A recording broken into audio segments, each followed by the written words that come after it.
నమస్తే ఫ్రెండ్స్, నేను మీ Sujitha. Welcome back to Suji foods and blogs.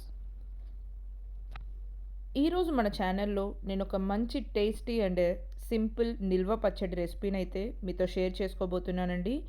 Cauliflower నిల్వ పచ్చడి. మనం జనరల్గా అయితే ఆవకాయ ఇంకా టొమాటో ఇలాంటి నిల్వ పచ్చడిలే చేసుకుంటూ ఉంటాం కదండి. బట్ ఒకసారి ఇలా కాలీఫ్లవర్ నిల్వ పచ్చడి ట్రై చేయండి. చాలా సింపుల్గా చాలా టేస్టీగా ఉంటుంది. ముందుగా నేను ఇక్కడ కాలీఫ్లవర్ని అయితే ఒక పెద్ద సైజ్ కాలీఫ్లవర్ని ఇలా మీడియం పీసెస్గా కట్ చేసుకొని పెట్టుకున్నాను. ఇక్కడ నేను కప్ మెజర్మెంట్తో అయితే చూపిస్తున్నానండి. ఇలా కప్ మెజర్మెంట్తో చేసుకున్నామంటే కరెక్ట్ కొలతలతో చేసుకుంటే పచ్చడి అనేది మనకు పర్ఫెక్ట్గా వస్తుంది. ఏ కప్ అయినా తీసుకోండి. ఇలా కప్తో అయితే మెజర్ చేసుకుంటున్నాను. నాకు ఇక్కడ ఒక 3 కప్స్ దాకా కాలీఫ్లవర్ ముక్కలైతే వచ్చింది. వాటికి తగ్గట్టుగా నేను మీకు కొలతలనైతే చూపిస్తున్నానండి. స్టవ్ మీద ఇలా ఒక గిన్నె పెట్టుకొని ఇందులో ఒక 1 లీటర్ దాకా వాటర్ వేసుకొని అందులో కొద్దిగా ఉప్పు పసుపు వేసుకున్న తర్వాత వాటర్ కొంచెం ఇలా మరిగిన తర్వాత మనం ముందుగా కట్ చేసి పెట్టుకున్న కాలీఫ్లవర్ ముక్కలనైతే యాడ్ చేసుకోవాలి. జస్ట్ 1 నిమిషం పాటు ఈ హాట్ వాటర్లో మనం ఉంచితే సరిపోతుందండి. మరి ఎక్కువసేపు ఉంచామంటే కాలీఫ్లవర్ ముక్కలు అనేది మెత్తబడిపోతుంది. ఇందులో ఏమైనా పురుగులు అలాంటివి ఉంటే క్లీన్ అయిపోతుందండి. అందుకనే ఇలా హాట్ వాటర్లో అయితే వేసుకోవటము. ఇప్పుడు ఈ హాట్ వాటర్ నుంచి తీసుకొని పక్కన పెట్టేసుకోవాలి. ఇలా ఒక హోల్స్ ఉన్న గిన్నెలోకి తీసుకున్నారంటే వాటర్ మొత్తం చక్కగా డ్రైన్ ఆఫ్ అయిపోతుంది. వాటర్ బాగా డ్రైన్ ఆఫ్ అయిన తర్వాత ఇలా ఒక కాటన్ క్లాత్ తీసుకొని వీటి మీద మనము కాలీఫ్లవర్ ముక్కలను అయితే వేసుకోవాలండి. కాలీఫ్లవర్ ముక్కలు అనేది మనకు ఎక్కడ తడి లేకుండా చక్కగా ఆరిపోవాలి. మీకు ఎండ ఉంటే ఎండలో పెట్టుకున్నా కూడా సరిపోతుందండి. ఎండ లేకుంటే కనుక ఇలా ఫ్యాన్ కింద కూడా పెట్టుకోవచ్చు. మనం నిల్వ పచ్చడి చేస్తున్నాం కాబట్టి కాలీఫ్లవర్ ముక్కలు అనేది అస్సలు తడి ఉండకూడదండి. బాగా క్లీన్గా ఆరిపోవాలన్నమాట. ఇలా నేనైతే ఫ్యాన్ కింద పెట్టేసుకుంటున్నాను. ఒక 1 అవర్ దాకా పెట్టుకున్నానండి. చక్కగా డ్రై అయిపోతుంది. ఇప్పుడు ఇవి డ్రై అయ్యేలోపు మనము స్టవ్ మీద ఇలా ఒక ప్యాన్ పెట్టుకొని ఇందులో ఇలా ఒక 1/2 స్పూన్ దాకా మెంతులు వేసుకొని దోరగా వేయించుకోవాలి. ఇవి కొంచెం ఫ్రై అయిన తర్వాత ఒక కప్లోకి అయితే తీసి పక్కన పెట్టుకుందాము. ఇప్పుడు ఇదే ప్యాన్లోనే మనం ఒక 2 స్పూన్స్ దాకా ఆవాలు కూడా వేసుకొని చక్కగా లో ఫ్లేమ్లో పెట్టి ఫ్రై చేసుకోవాలండి. ఈ ఆవాలు మెంతులు అనేది మాడిపోకూడదండి. మాడిపోయిందంటే పచ్చడి టేస్ట్ కూడా మారిపోతుంది. ఇలా ఒక కప్లోకి అయితే తీసి పక్కన పెట్టుకోవాలి. ఈలోపు మనకు కాలీఫ్లవర్ ముక్కలు కూడా చక్కగా డ్రై అయిపోయింది చూసారా.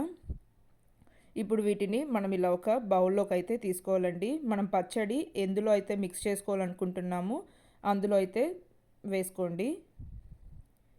ఇప్పుడు వీటి కోసము మనము 1/2 కప్ దాకా కారం అయితే తీసుకోవాలండి.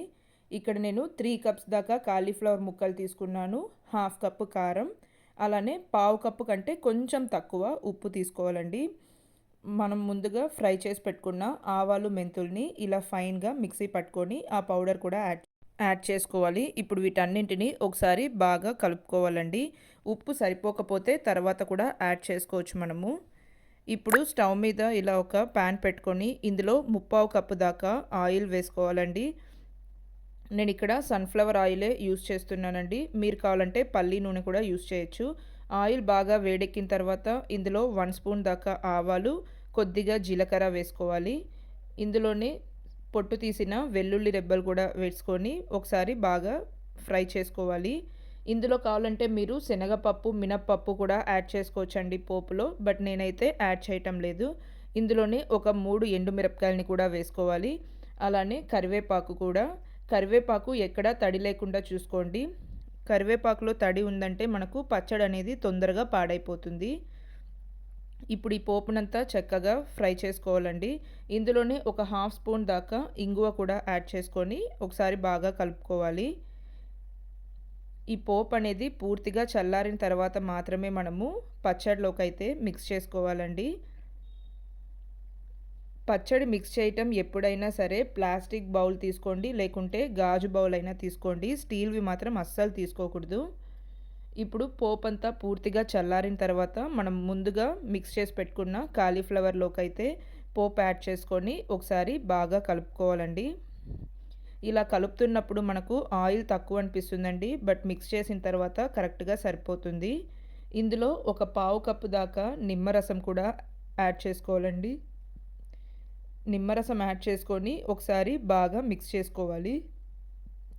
కాలీఫ్లవర్ ముక్కలు ఇలా మీడియం సైజులో కట్ చేసుకుంటేనే టేస్ట్ బావుంటుందండి. ఇప్పుడు ఈ పచ్చడి మొత్తాన్ని అంతా బాగా కలిసేట్టుగా కలుపుకోవాలి. ఇప్పుడు రుచి చూసుకొని ఉప్పు, కారం సరిపోకపోతే యాడ్ చేసుకోవచ్చండి. ఇప్పుడు మనం మూత పెట్టి ఒక రోజు పాటు అలా పక్కన పెట్టేసుకోవాలి. మరుసటి రోజు చూపిస్తున్నాను చూడండి. ఆయిల్ అంతా ఎంత చక్కగా పైకి తేలింది కదండీ! ఇప్పుడు ఒకసారి బాగా కలుపుకోవాలి. మనకు ఈ కాలీఫ్లవర్ నిల్వ పచ్చడైతే ఆవకాయ రుచి ఉంటుందండి. చాలా టేస్టీగా ఉంటుంది.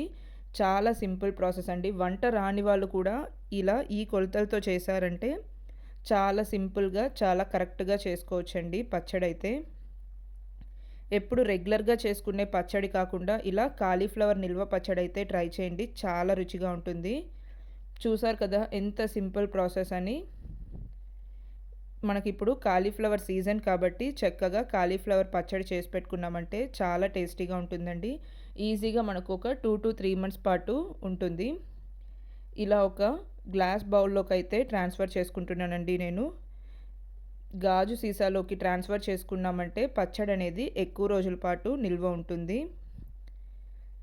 సో, తప్పకుండా ట్రై చేయండి. ట్రై చేసి ఎలా వచ్చిందనేది మీ ఫీడ్‌బ్యాక్‌నైతే నాకు కామెంట్ బాక్స్‌లో అయితే షేర్ చేయండి.